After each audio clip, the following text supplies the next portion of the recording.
Back in 1992, the world was changing. Big things happened. Bill Clinton became president.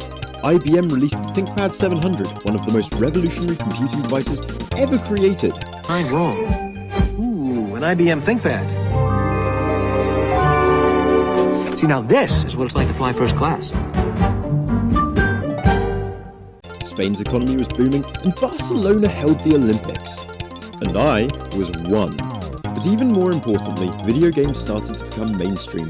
Mortal Kombat, the first good Sonic game, Sonic the Hedgehog 2. One, you'll get Sonic 2 absolutely free. Sonic 2 handles stubborn stains, embarrassing bald spots, no problem. It even slices and dices, makes thousands of julienne fries. But wait, you can play it too. This free Sonic 2 is a $54.99 value. You get 2 Sonics for the price of 1. Sonic 2 fits easily into any tackle box. Wolfenstien 3D, Mario Kart. Video games were exploding out of their restrictive 8-bit days into an exciting 16-bit era, filled with the promise of 3D graphics, intuitive gameplay, and epic stories. And for me, easily the most playable, fun, exhilarating and thrilling experience from a year filled with truly magical experiences is a little game called Top Gear. You won't believe the control. You won't believe the jumps, the curves, or the feeling you get until you experience it for yourself. Wow, that's fast! A game I only discovered by chance this year, and that unbeknownst to me had been influencing my taste in visual aesthetics and music for years. Having nothing to do with 3 fat middle-aged British men or the BBC, this game is still interestingly a thoroughly British experience. Developed by a small British team known at the time as Gremlin Graphics, who hailed from sleepy Sheffield and consisted of less than 20 employees. Whilst the team had found moderate success with titles on the ZX Spectrum and Commodore 64, Top Gear is easily their most recognisable and well-known franchise. Whilst Gremlin Graphics has long since shut down, many of their former employees went on to found Sumo Digital, which continues to develop on AAA titles such as Mortal Kombat 11, Hitman 2, and still showing their roots well, the Forza Motorsport series. But enough history, let's look at the damn game. The entire experience of playing the game is simply pure joy and fun. The cars handle the responsiveness and technicality that would be impressive in a modern day racer, never feeling remotely out of control, but not overly twitchy or without a feeling of weight. The sound design in the game is beyond impressive for the time and features one of the most incredible soundtracks ever composed. Barry Leach is a Scottish composer, born in Strathaven back in 1970, and this absolute legend of a human being composed one of the greatest video game soundtracks ever scored, hands down.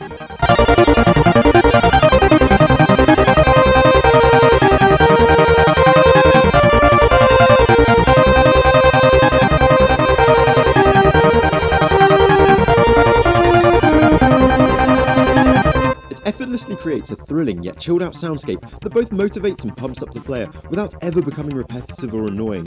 Even upon retrying a race for the 30th damn time, these songs continue to make my heart race and at the same time help compose and steady my racing thoughts. It's as though every beat matches up to a bend, every shred on the synth guitar helps the feeling of pressing the nitro and rocketing through your rivals, drifting and sliding your way through to victory. This is Nintendo Core at its finest, and one of the most influential soundtracks to the entire modern synthwave genre. Of course, none of this would mean a thing if the game looked like crap. But first, a story. I love Mario Kart a hell of a lot. Since Mario Kart 64 came out, the only Mario Kart I haven't owned is Mario Kart 7 for 3DS. I figured it'd be easier to list those I haven't owned to give you an idea, you see. Of those, the only one I haven't beaten every cup and unlocked every kart on is Super Circuit for the GBA. Same story with the F-Zero franchise since F-Zero X, though that's a bit easier. Nintendo, please, a new F-Zero, please! I hate Mario Kart and I hate F-Zero on the Game Boy Advance. Why? Because they just make no sense. 2D sprites racing on 2D tracks in a 2D world. They're just these awful pixely messes and I hate them. Sorry Die Hard fans, but I think they really suck. They just aren't that fun to play and completely lack the most enjoyable thing about the franchise, which is 4-player madness. So yeah, they can go blue shell themselves to death. Overly passionate? Maybe. This is all to say, Top Gear is nothing like those two. It looks amazing, clear, detailed and gorgeous. It runs so smoothly and is fast and frenetic all the time. The colour palette is vivid, bold and bright and perfectly captures that aesthetic that so many strive so hard to replicate these days, Vaporwave. It's like the Fresh Prince skateboarding through Malibu as the sun sets over a purple ocean all the time. Honestly, my only initial gripes with the game came from my own inability to use the pit stops correctly. A mechanic that is sorely absent from modern racing games is the need to strategically pull over and refuel in some races. General gameplay drains the fuel, but crashing all the time is the quickest way to burn through it all, and thus it ends up being a highly rewarding mechanic that punishes poor play severely, but massively incentivizes just getting good. But then, things went wrong. Released a year later and featuring theoretically improved graphics, Top Gear 2 failed to impress even at the time. Nintendo Power scored as only a 3.55 out of 5, citing an outdated feel compared to its peers at the time. Playing it in 2019, this game is an ugly mess. Gone is the vivid colour palette with the first track opening on a particularly drab grey backdrop. Gone is the intense feeling of speed. The speedo still reads high, but it feels sluggish and responds poorly. Hitboxes are bizarre, everything is both too small and too unclear. The cars now have a strange, janky 3D model that appears when you crash, but the whole thing looks and feels horribly out of place. Gone is the selection of cars, with everyone now driving the exact same boring looking vehicle. And perhaps, most egregiously, gone are the composing talents of Barry Leach. Now, to his credit, the work Patrick Phelan composed for this game is easily the best part of the game, the tunes being incredibly catchy, memorable, and fitting for the atmosphere of racing, but it lacks the melodic complexity and depth of Barry's work for the first game, opting for a more generic and dated early 90s sound.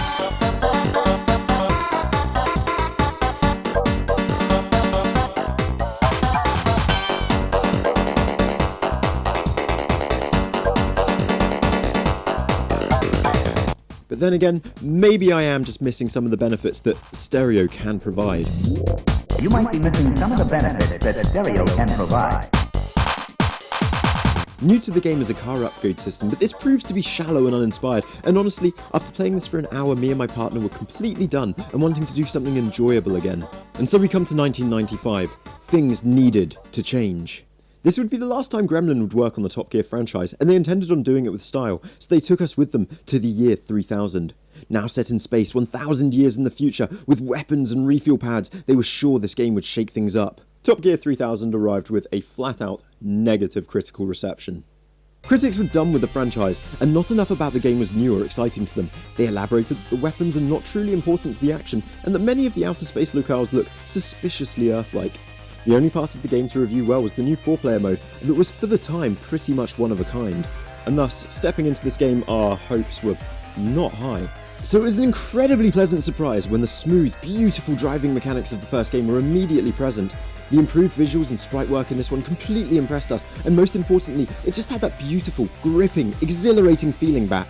The new system of using a refuel pad and driving over it is much the same as in F-Zero, so I immediately embraced that concept, and the upgrade system proved meaningful and deep enough that we found ourselves fiercely competing against not just the bots, but each other for that coveted first place prize money. This time, the slightly 3D looking cars didn't look out of place, and we found ourselves loving boosting off of jumps to sail over the competition. And holy crap, the background artwork in this game. Simply gorgeous, and more vaporwave than ever. Maybe it's just me, but it's an aesthetic that speaks to the core of who I am, my very deep, inner, fleshy soul.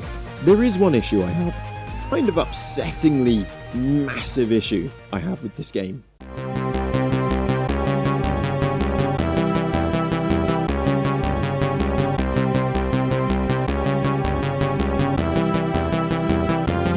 The music. Gremlin again hired a new composer for this game's soundtrack, and this time we are left with an uninspired, derivative and hollow-sounding mess. Nothing sounds good, or clean, or crisp. It's all just horribly mid-90s with a weird sci-fi twist. Such a crying shame. At least this game had a strangely epic story, all told pretty much through the manual, about intergalactic mind control and a dystopian government and racing for freedom and thrills. It's kinda nuts. But cool. 1997. The Nintendo 64 was amongst us. 16-bit was dead, and the age of 3D was now. Developed this time by Boss Game Studios, Top Gear Rally took the game in a new direction. There are driving games, and then there are driving games. And if you're a serious gearhead, you know the difference. But whilst traversing this new path, they made an important decision. One that I am eternally grateful for. They brought back Barry Leach. Whatever else I might be about to say about this game, know this. The music is banging. Pure Eurotrance magic. Barry's style and technologies had grown and progressed, but he had maintained his love for a strong melodic core and deep instrumentation that rips straight to the heart. For a video game generation and console in particular that had so many incredible soundtracks, Majora's Mask, Super Mario 64, all the works of David Wise and Grant Cope for Rare, this stands out as one of the most atmospheric and strangely modern in its unique sensibilities.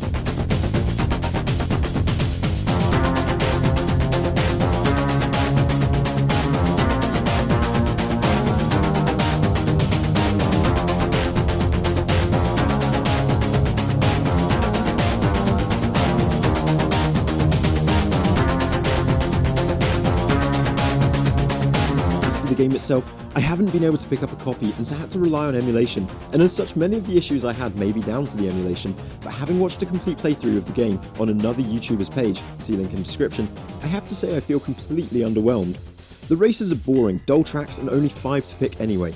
Lacking the patience to play this game on my hardware as it was a truly framey mess, I ended up only experiencing the first track, but then again, there's only 5, so I beat a fifth of the game. That's enough with pretty much any other game to form a solid opinion. Can you imagine playing through a fifth of Skyrim or Minecraft and not knowing if you like it or not? No, it doesn't work that way. Considering how smoothly a game like F-Zero X runs in the exact same setup, I feel like it's the game's fault. Ignoring the frame rate, the game is a muddy, ugly mess anyway. The car models are fairly beautiful for the time, actually really impressing me and making me smile, but lacking a cheat to unlock everything and the willpower to unlock anything, I only got to enjoy viewing 2 of them in beautiful HD. What I will also say is the paint shop in this game is amazing, allowing for complete customization of your vehicles. So, should you enjoy this game, then that's one hell of a cool gimmick it's got. I will say that old fans of this game certainly hold it highly in their esteem, so at some point I would like to play it properly, and maybe readjust my opinions on it, but for almost 2 decades, this game stood as a fairly tragic ending to such an influential franchise. 2015. I'm now an adult, with a job, and a life, and responsibilities. And it sucks. Donald Trump was nothing more than a joke candidate, and the word Brexit didn't exist yet. It's also officially the age of the mobile game and millennials. But on the other side of the world, in sunny, beautiful Brasilia, a huge community of hardcore gamers have been obsessing over the gameplay and aesthetic stylings of the Top Gear franchise for over 20 years. And from this reverence for what they considered a true cult classic, a small team called Aquarius Game Studio had been lovingly recreating these games for a new age from the ground up. Horizon Chase World Tour, featuring drop-dead gorgeous 3D graphics inspired by the style of the classic games, a new soundtrack in part composed by the now legendary Barry Leach, and incredibly faithful gameplay that incorporates unique elements from the entire series as well as a few new touches that actually succeed in adding to the enjoyment of the game. Fuel is now collected in the form of pickups on the track. New to the game are tokens on each track that can be collected to advance progress in the game, as well as unlocking new cars. Funny quips have been expanded upon and fleshed out, adding character to each of the new cars, many of which reference classic films and video games themselves. The locales are stunningly rendered, full of character and aesthetic charm, and lovingly representing each nation with iconic landmarks and structures. They even avoided going freemium, simply offering a demo of 5 tracks before establishing one singular paywall for the rest of the content. It was truly almost perfect. Looks, feel, sound, charm, everything. So what was missing? Multiplayer. These games help define couch co-op, competitive split-screen multiplayer as we know it today, and without it, everything else could be there, but I still wouldn't want to sit down and spend hours playing one. May of 2018. Boris Johnson wasn't our Prime Minister yet, but otherwise, everything was as shitty as it is now. But Aquarius done did it, guys. Horizon Chase Turbo dropped for the PS4, and retro couch co-op buddies the world over rejoiced. Here was the full game, featuring updated, even better visuals, more tracks, cars, and a soundtrack now fully composed by our main man Barry Leach. And the entire campaign can be played 2-player. This game is perfect, actually perfect. I have no complaints, not one. It's got a perfectly balanced difficulty curve, meaning even a pathetic noob like me was able to feel good about myself at first. It looks simply phenomenal at all times, running smoothly and fast.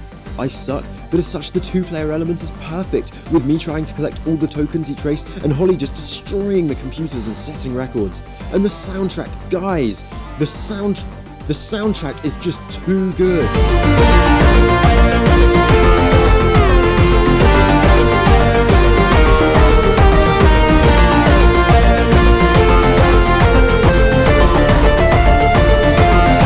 Tunes remixed and re-recorded, new tracks that perfectly mix in, the cars roar and screech, even the sound effects out of the controller are great and somehow add to the immersion of the gameplay. If you haven't had the opportunity to play any of these games, then I would strongly recommend trying to pick one of them up via legal routes, but I understand that with the retro classics, it's unlikely that they'll ever be legally republished, and thus emulating may be your only opportunity to ever experience them, and you really shouldn't deny yourself that chance. Companies like Nintendo might just want us to forget about games that aren't Mario or Zelda, and insist on suing emulation and ROM sites. But if we at least play them whilst we can and create our own personal archives and backups, then maybe these games won't be lost to the mists of time. Who knows? But let's not end this on a downer, yeah? If you love retro racers or are just interested by these games and really need to play one, then go buy Horizon on PS4. It's less than £20 and is worth every single penny. And if you enjoyed this video, maybe go check out this one I did on a game called Lost Kingdoms. It's pretty interesting. And if you just want to get to know me better and know more about me, maybe go check out this video doing the floating magic hands thing. Yeah, it's cool, right? I'm a YouTuber. Cool. Thanks for watching that, guys. Hope you enjoyed it. Catch you next time. Peace.